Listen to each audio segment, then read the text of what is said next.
Welcome to Living Not So Fabulously, the podcast where we pull back the curtain on money stories from your favorite activists and allies, artists and tech gurus, and trailblazing leaders in the LGBTQ+ community. We are David and John Auten-Schneider, your financial coaches and hosts. Having experienced firsthand what it's like coming back from debt, we want to help you avoid our mistakes to build the life that you want. So we all can live just a little bit more fabulously. And now for the show.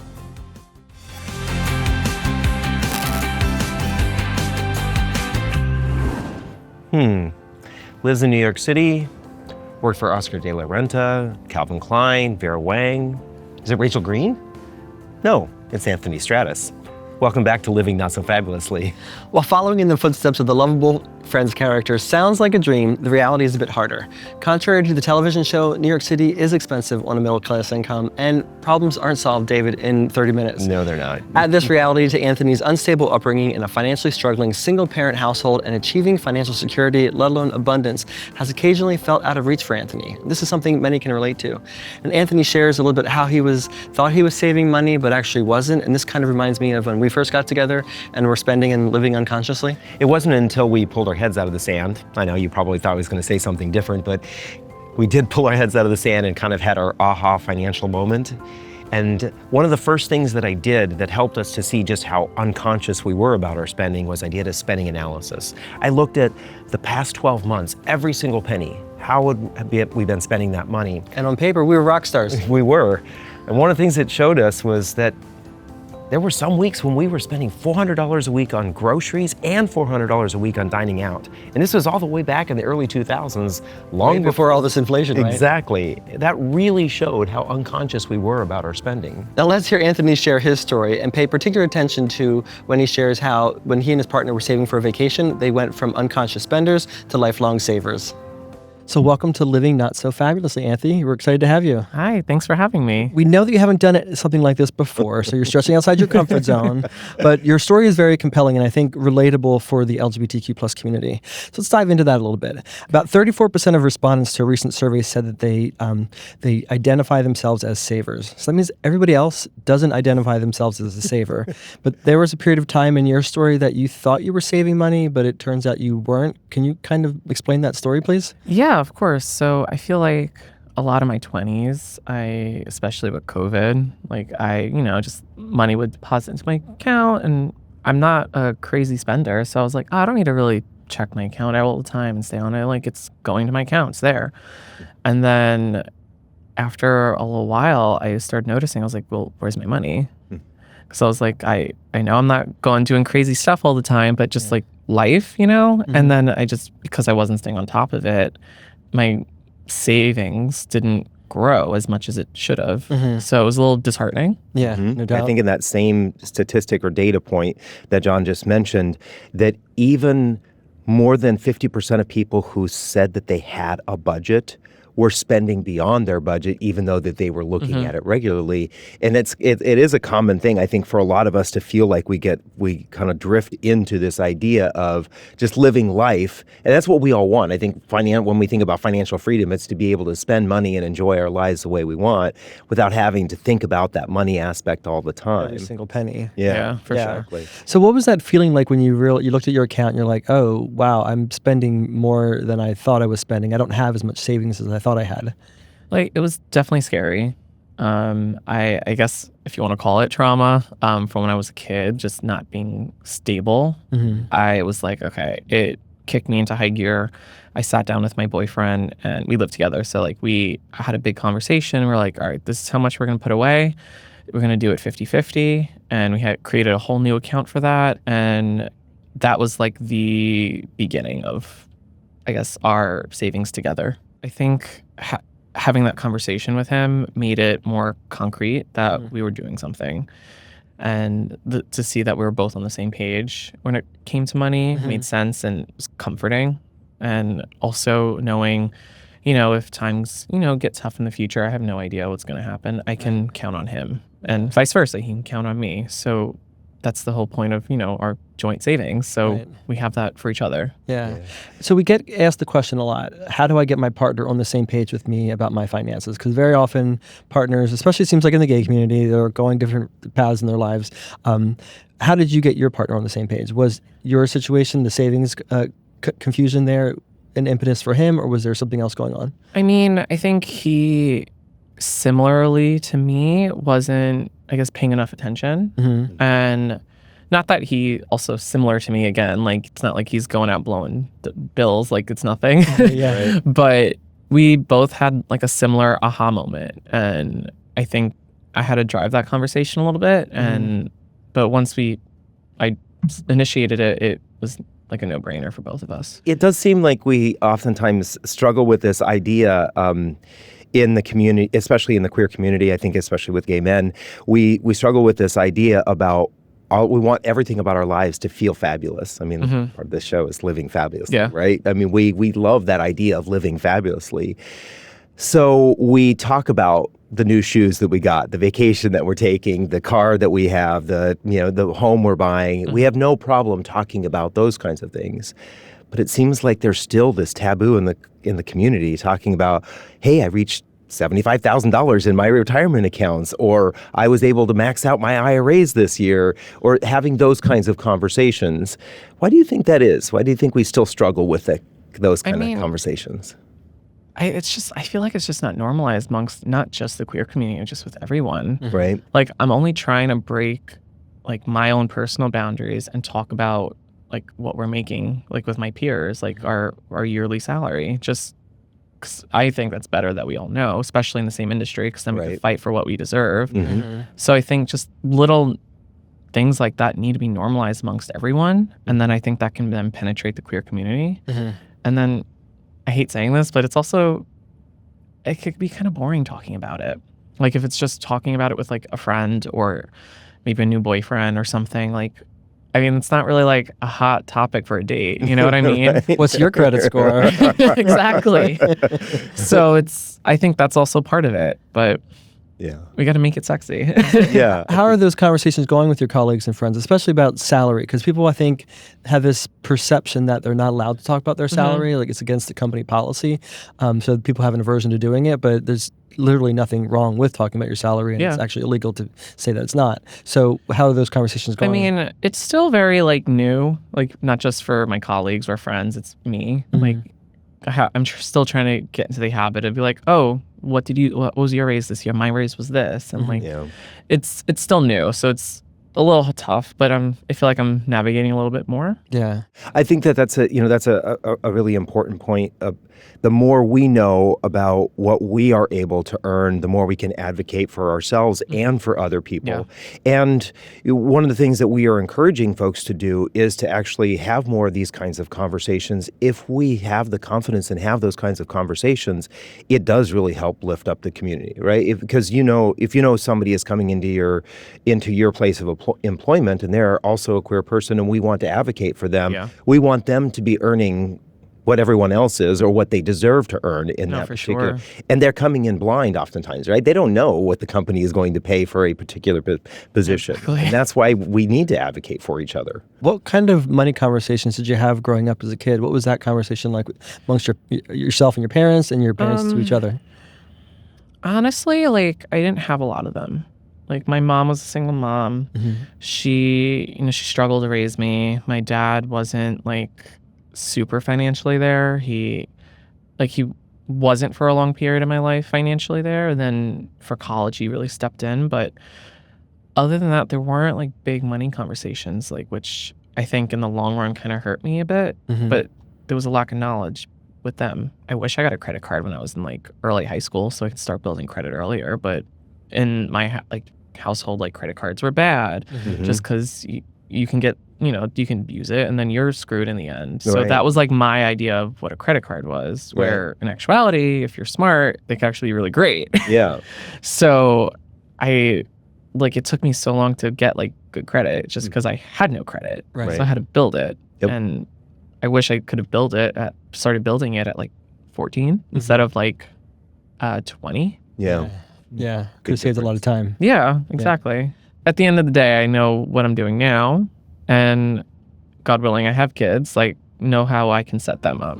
So that was the first portion of our interview with Anthony. Yeah, I loved how he was able to be so vulnerable and honest with us, and he's never been on a podcast or a show before. I also really appreciate this whole idea, this conversation that we had about how our lifestyle or spending can sometimes not align with our budget, even though we think it might be. Exactly, and it's so easy to identify that these days because there's so much technology out there to support us.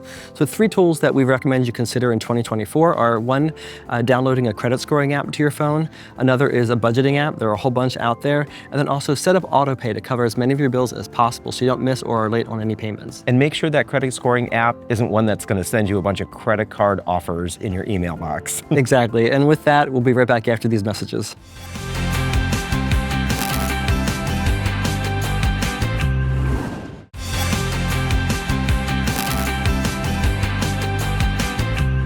Welcome back. We do have more of Anthony's great interview to share with you. But wait, I have information to share.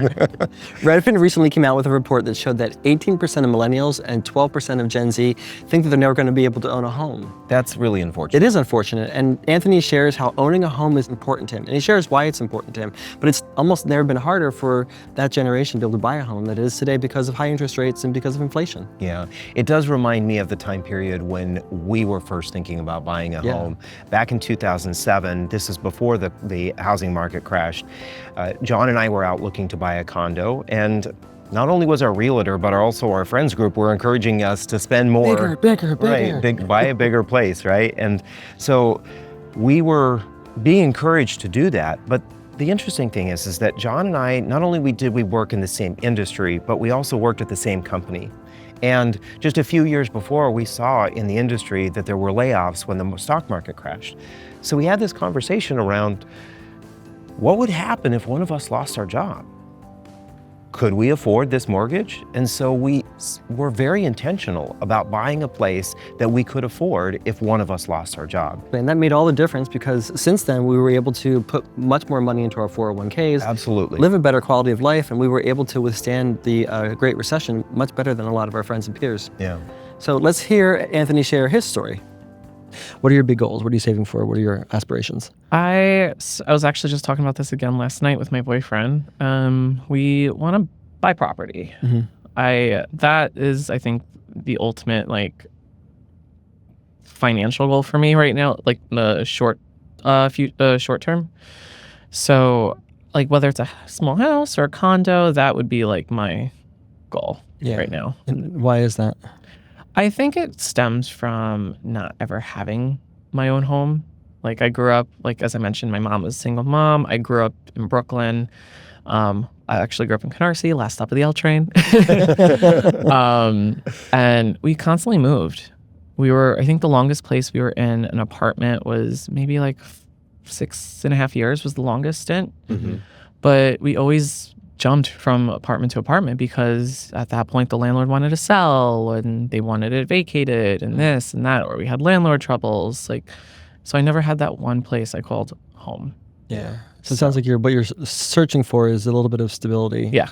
And personal space. For sure. No, stability is, I've learned in my adulthood that is what I'm just constantly craving. Yeah. And how viable is that in a city like New York? Extremely hard. Some context on that. It's hard. I mean, I'm making it work right now with my boyfriend. Like we're pretty good with our finances now, but it's still really hard. Like groceries are all-time high, I feel like. And it's just rents are nuts. And like, especially like I grew up here. Yeah. Like I remember, granted, this is 25 years ago, but I remember I lived in a 2-bedroom apartment with a huge balcony for $750 a month. Yeah.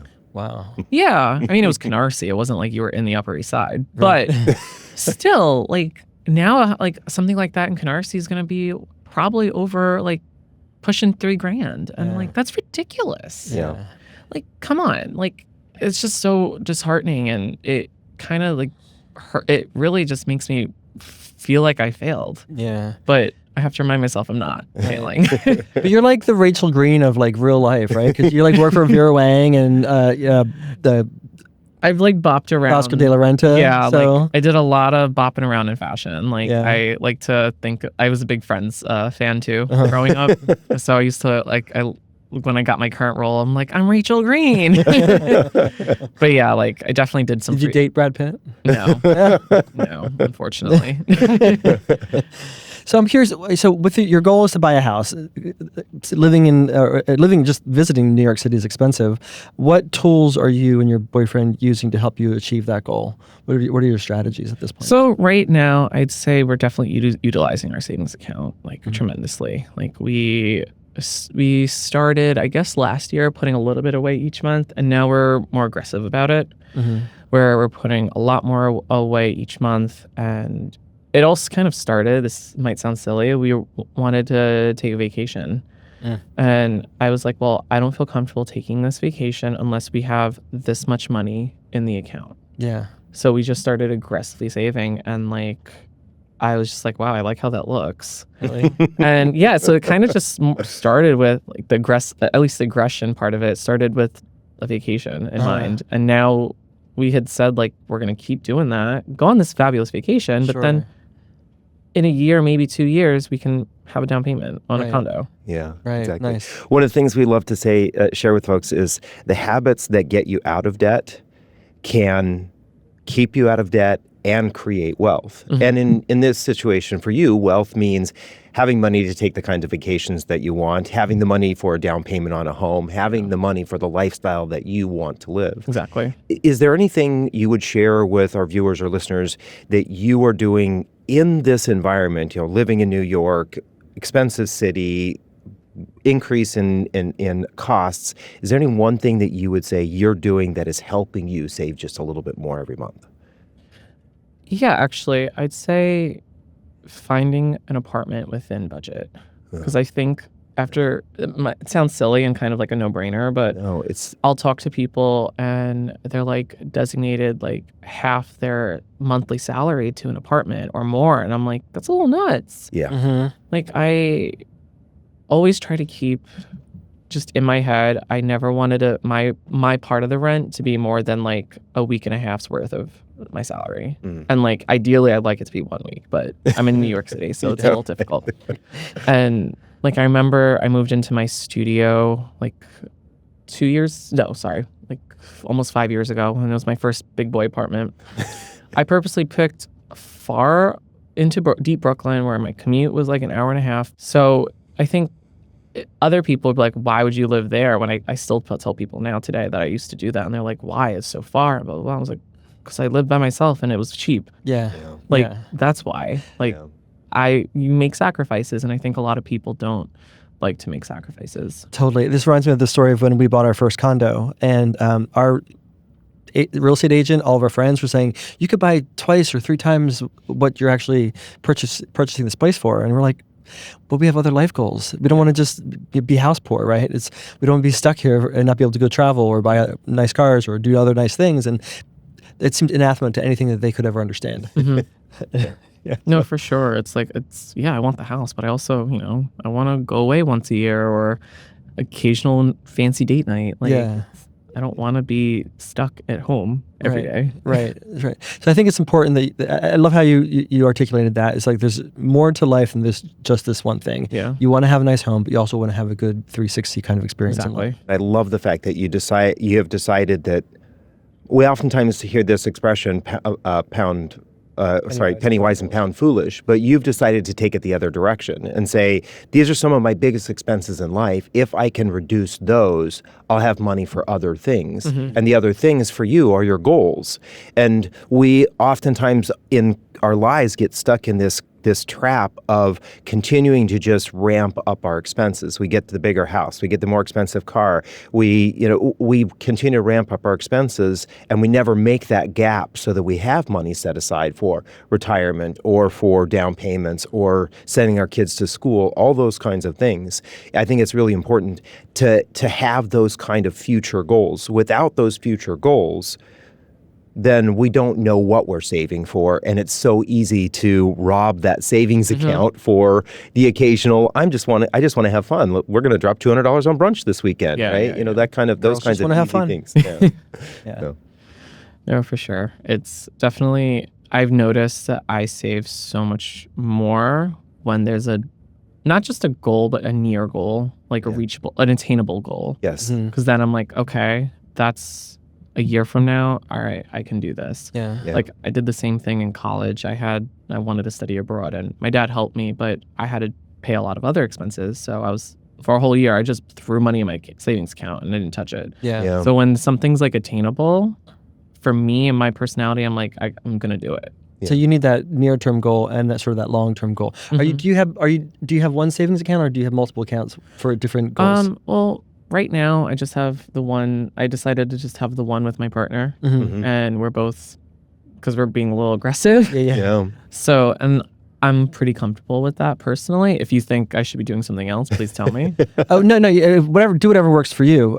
But there's a strategy out there called sinking funds accounts. Okay. Where you kind of open a savings account for various goals that you have. So one would be like a travel budget for the near-term travel. One would be a type of account you'd have for saving for your house, and then other accounts for depending upon what your other goals are.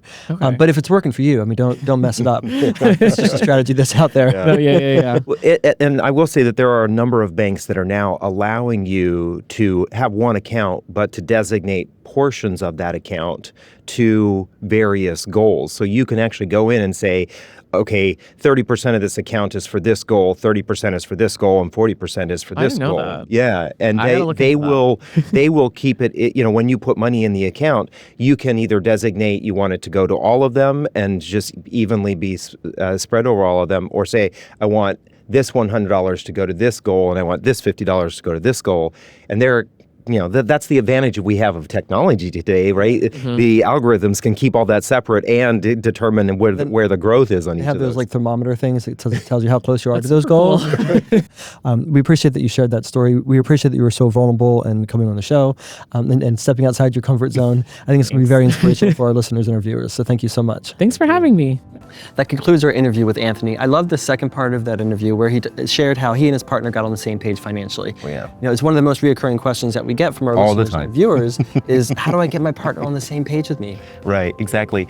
I think that is why it's so important to have both short-term and long-term goals, whether you're partnered or not. Having both short and long-term goals helps you stay focused not only on the present, but also on what you want to do in the future.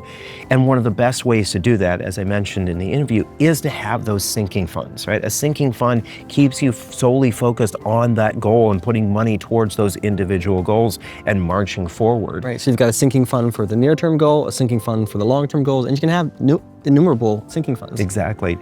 And I think that that's really important for all of us to stay on the same page financially. And it helps you stay on track with what your goals are. And with that, thank you for joining us. Stay fabulous.